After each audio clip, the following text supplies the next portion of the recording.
We're here with men's basketball coach Mike McConathy. Coach, season opens on Tuesday against Centenary. Part of a doubleheader with women's basketball. How cool is that to have both teams start the season at home? Well, it's always good to play doubleheaders. You know, we really strongly believe in them because we have a small community and there's no sense in splitting our fan base. If we both can be there playing on one night, it's just a great situation. We're excited about it. We're playing a 5:30 game, which is kind of unusual. We usually play the second game, so it'll be nice for us to play the 5:30 game, and we appreciate the ladies working that out with us because the next day we play at Texas A&M.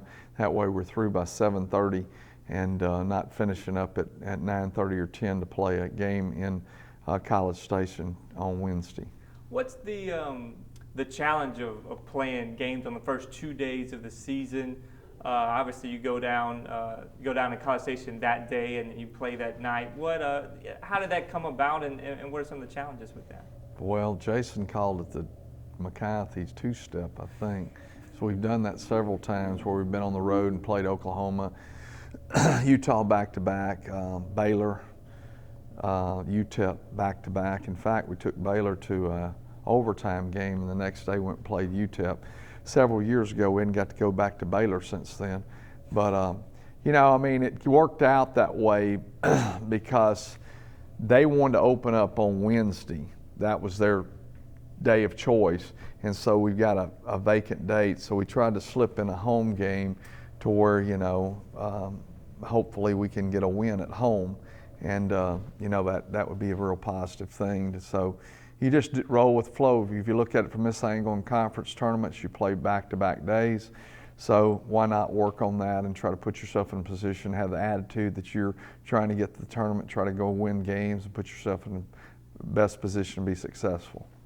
You played the Centenary team last year. Centenary is an NSU opponent that NSU has played a lot over the program's histories. It seems like they got better within conference play at the end of their season. What are some things that you see with the Centenary team? They're really talented. They've got three players that are really, really good, two of which I actually saw play in high school and really liked them. You know, but numbers game, so many times people understand in recruiting, there may be a guy good enough, but you don't have a scholarship. And believe me, these two guys, they're really, really good. And so it's one of those games that can be a little bit dangerous because they really can play and shoot the basketball well. Harris and Prince are just really talented player. Harris being from Byrd and Prince being from over in Texas. I actually saw him play against Dalen Williams in the state championship game. So, you know, just interesting matchup there, but they're talented, well coached, and, you know, it'll be a challenge. You have three returning starters back from last year's team, and C.J. Jones, LaTerrence Reed, and Larry Owens, who did get a significant number of starts last year. You're mixing in a lot of newcomers as well, a lot of shooters. How has that process continued to progress as you kind of mix those guys in? You know, we got basically 8 new players, and you know, it's really kind of a struggle right now. We've scrimmaged ourselves. Last Thursday night we had inter squad, and you know, it really was fun to watch. I mean, I'm not sure we guard anybody, but it was fun to see the ball move around and do some things that we hadn't been able to do. Kind of goes back to the deal when we had some players that could really score, we didn't guard very well, and then when we didn't have any could score, we guarded pretty good. So, you know, I'm hopeful that scoring well will improve in those other areas to where we can be successful. But both CJ and LaTerrence Reed are guys that are well seasoned, and then Larry Owens, guy that's been around, he's a junior, and I mean he's making some progress, and hope that he'll continue to improve. But we had great improvement out of Dalen Williams, one of our returners, and Jacob Guest and John Norvell have had pretty good fall periods. Our new guys really, really are talented, really shoot the ball well, really understand the game extremely well. So we're really pleased with our new guys coming in, and it's the biggest problem is meshing the old with the new and figuring out who understands. The most fun about this group is how well they pass the basketball. And you know, the mentality of the Ugas twins and Jovan Zelembaba is make the extra pass, that a pass is better than a shot. That's really been fun to watch, and I'm hoping that it can catch on. But then we've got two other guys, some other guys along with them that are new. Chudier Biles, a new. He set out last year and redshirted. Then we've got Trenton Mastner, who's a sophomore at transfer from Southeast Community College. And then we have Jamari Gregg, who's just a really great looking athlete from Coach East Junior College. And Slim, Jairus Roberson from Trinity Valley, tremendous athlete, made 138 threes at 48% last year, so he really shoots the ball well.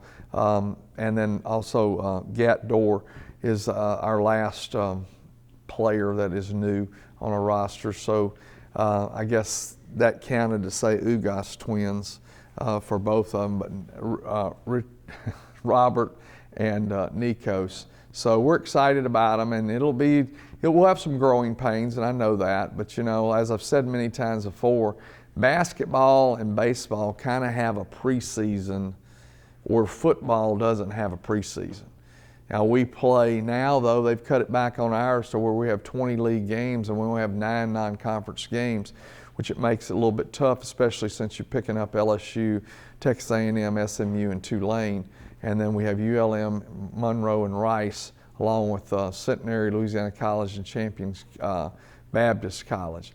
So that's it. That's your schedule, 20 league games. So it'll be a challenge. What you mentioned the ball movement.